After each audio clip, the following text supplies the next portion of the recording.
Innal hamdalillah nahmaduhu wa nasta'inuhu wa nastaghfiruh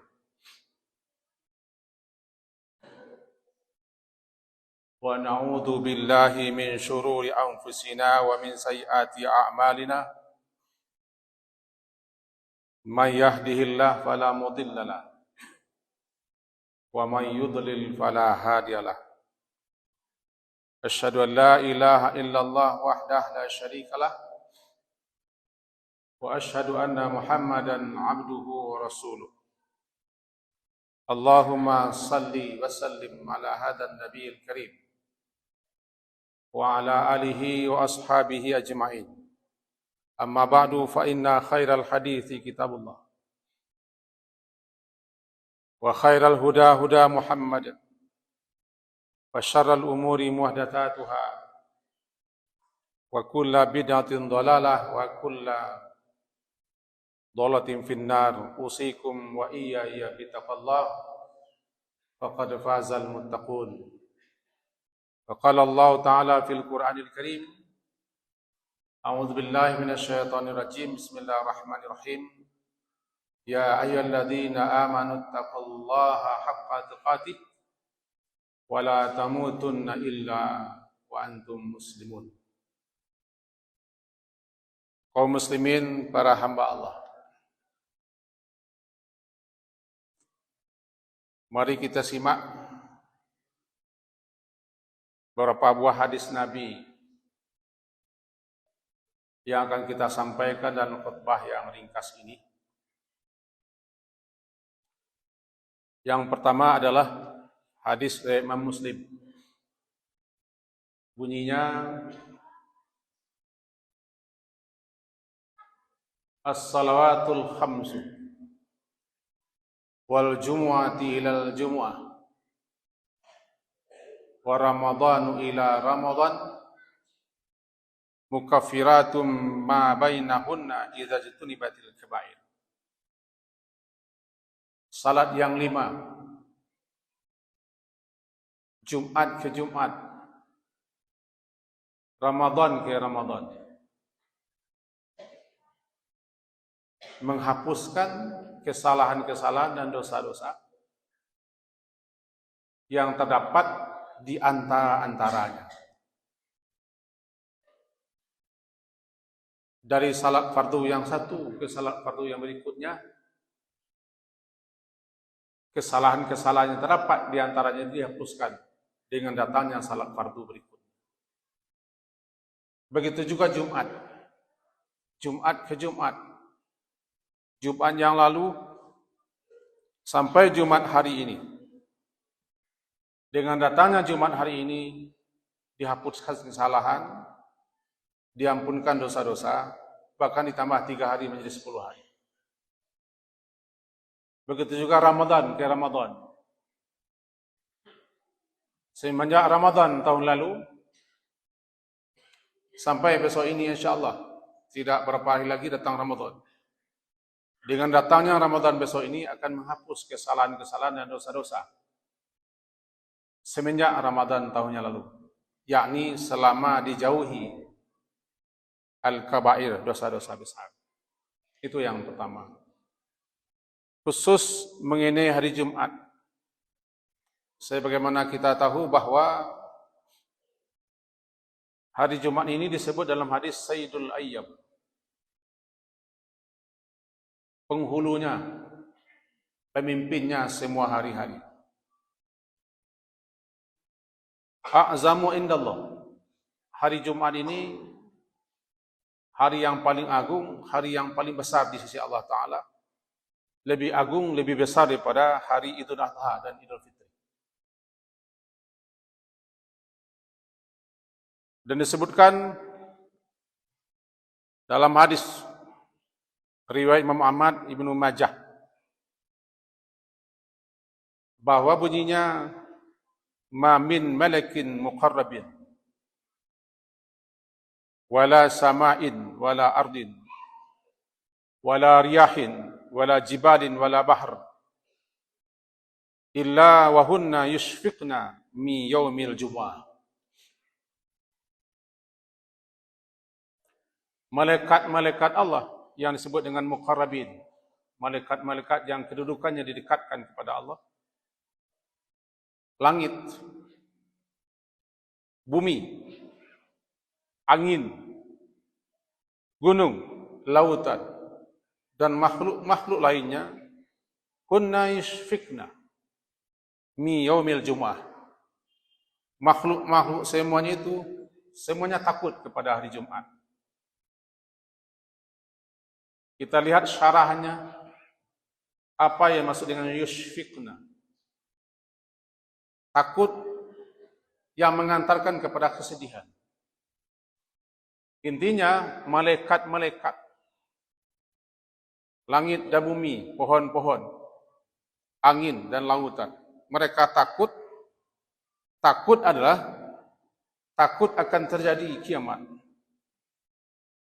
Setiap Jumat datang mereka takut. Karena Jumat terjadi, kiamat terjadi di hari Jumat. Apa yang mereka takutkan?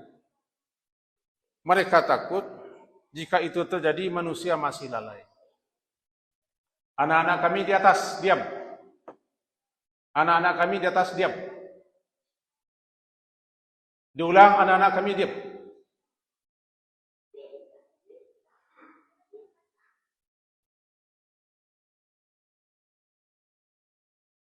Sekedar Bapak Ibu, Bapak-bapak ketahui, khatib boleh menegur jamaahnya. Dan teguran itu termasuk khutbah.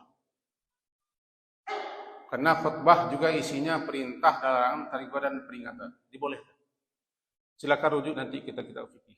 Jadi kalau ada masalah, khatib boleh menegur jamaahnya. Bahkan khatib boleh memerintahkan orang untuk salat.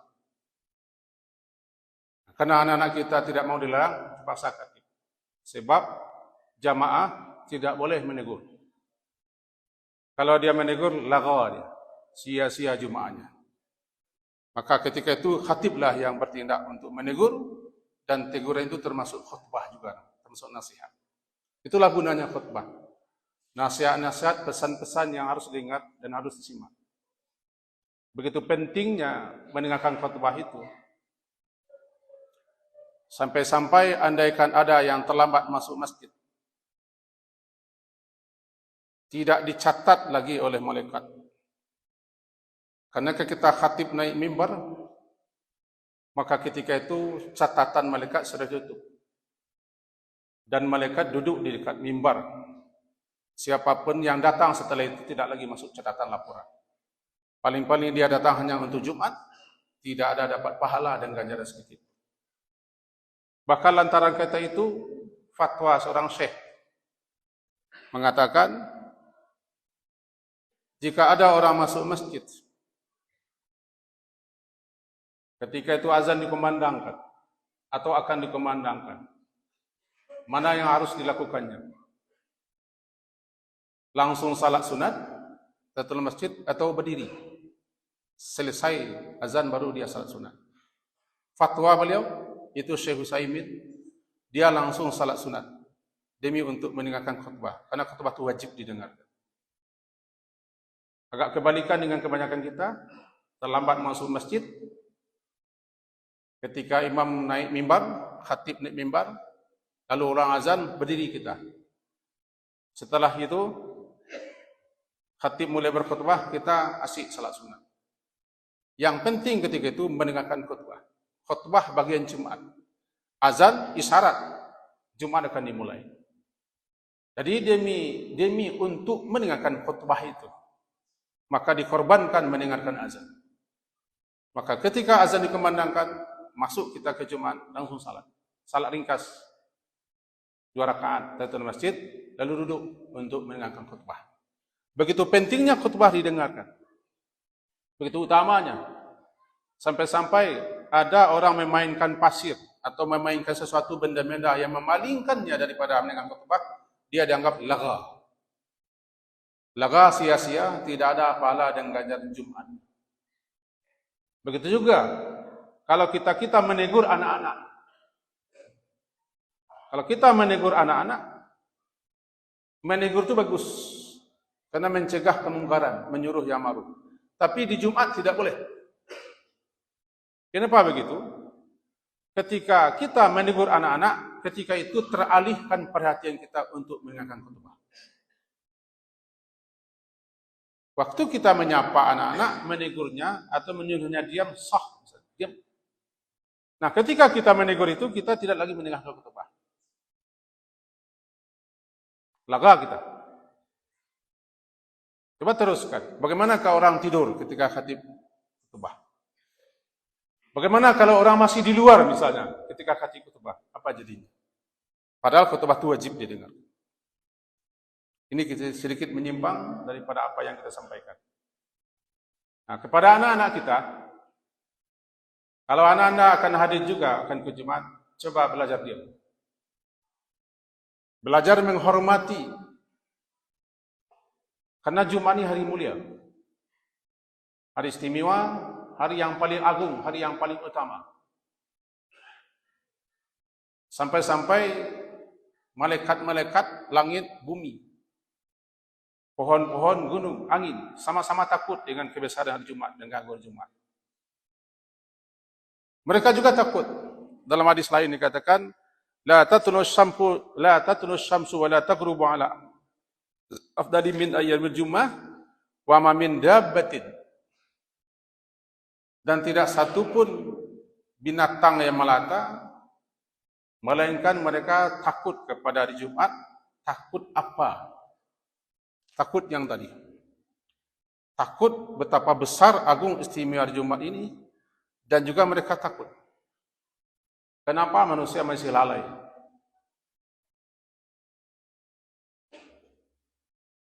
Di hadis ini disebutkan bahwa ila hadaini tsaqalaini al-ins wal jin.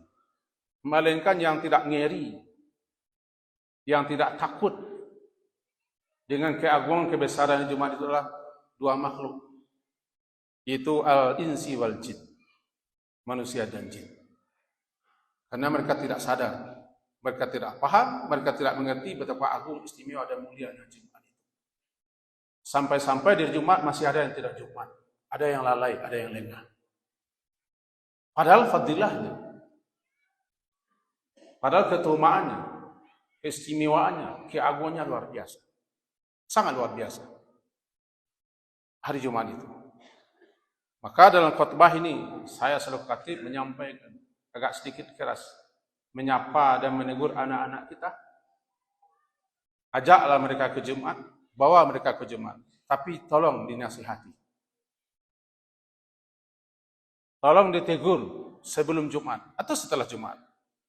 Ini hari yang mulia, hari yang istimewa, hari yang agung. Malaikat saja, ini dalam hadis-hadis dan penjelasan saya, malaikat saja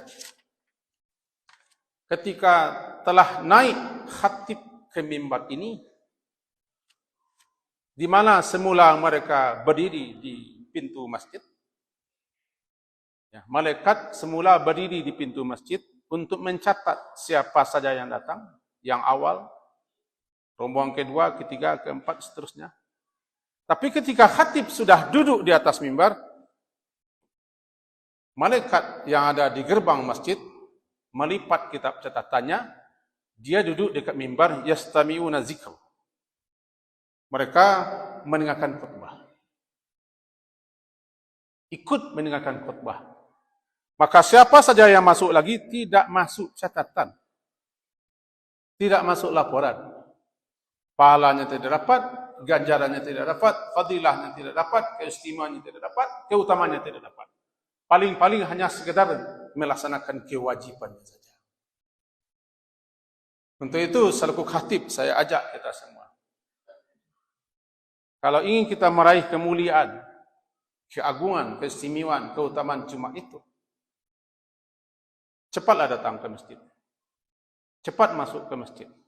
Karena catatannya begini, dosa-dosa akan dihapuskan, ditambah 3 hari setelah itu, berarti 10 hari. Dengan syarat, kedatangannya tidak melongkahi kuduk-kuduk manusia, tidak memisahkan 2 orang yang sedang duduk. Jika dia datang, dia langsung memilih saf terdepan. Baru dia dikasih imbalan. Dosanya dihapuskan, kesalahannya ditutupi, dapat keistimewaan dan keutamaan. Itu. Yang berikutnya sebagai catatan juga, bahwa dari Ali bin Abi Thalib, sebuah hadis radhiyallahu anhu qala, "Idza kana yaumul jumu'ati kharajatis syayatin." Apabila tiba hari Jumat, kharajatis syayatin, keluarlah setan-setan. Yarsubunan nasa ila aswaqihim. Setan-setan itu keluar, membikin orang-orang terlena, membisik-bisikkan agar orang tetap bersibuk diri dengan tugasnya masing-masing, urusannya masing-masing, sehingga dia terlalai terlengah untuk datang ke masjid. Kemudian setelah orang azan, baru dia melompat datang ke masjid. Maka ketika itu berhasil setan. Sementara malaikat ketika itu berada di gerbang masjid. Masih dalam hadis yang sama. Setan keluar, menghasung, menghasut, membisikkan, menggoda, merayu, agar orang tetap asik dengan tugasnya, dengan kerjanya. Karena saking asiknya, lalai dia. Bahwa ini hari yang mulia. Ini hari yang utama. Ini hari yang agung. Ini hari yang istimewa. Inilah hari yang ditakuti oleh makhluk-makhluk Allah yang lain. Kemudian tiba-tiba ketika orang azan, dia lari ke masjid. Maka ketika itu berhasillah setan dalam usahanya. Sementara malaikat, ketika orang masuk setelah khatib duduk atas mimbar, malaikat sudah tidak ada lagi di gerbang untuk mencatat orang yang masuk masjid. Maka ketemulah bahasa orang kita, entimun bungkut. Masuk ada, dihitung tidak, dilaporkan tidak, dicatat tidak. Paling-paling dia hanya mengerjakan kewajibannya saja ketika dia datang terlambat ke masjid. Semoga apa yang kita sampaikan ini berfaedah dan bermanfaat. Barakallahu li wa lakum bil ayati wa dzikril hakim wa taqabbala minni wa minkum tilawatahu innahu was-samiul alim. Astaghfirullah li wa lakum wa li jami'il muslimin wal muslimat min kulli dhanbin fastaghfiruh innahu huwal ghafurur rahim.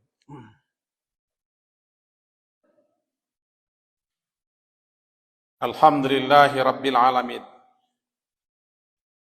wa bihi nasta'in ala umurid dunya waddin.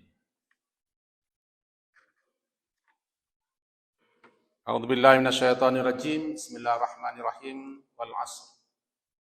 Innal insana lafi khusr illa alladziina aamanu wa 'amilus shalihaati wa tawassaw bil haqq wa tawassaw bis sabr. Kaum muslimin yang berhadir, dapat kita simpulkan daripada khutbah pertama tadi. Pertama, hari yang sangat istimewa, hari yang sangat agung, hari yang sangat mulia, hari yang paling utama, mempunyai derajat dan fadilah yang luar biasa adalah hari Jumat. Lebih mulia daripada 2 hari raya.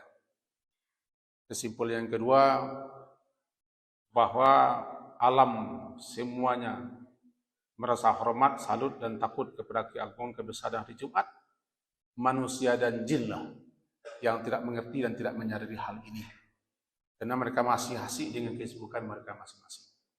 Kesimpulan ketiga, ketika Jumat datang, malaikat-malaikat sudah hadir di gerbang-gerbang pintu-pintu masjid untuk mencatati siapa saja yang datang sesuai dengan urutan kedatangannya. Kemudian ketika imam duduk di atas mimbar, malaikat melipat buku catatannya, buku laporannya, kemudian mereka datang ke dekat mimbar untuk ikut menyimakkan khutbah. Kesimpulan berikutnya, khutbah lebih patut untuk didengarkan daripada salat sunat.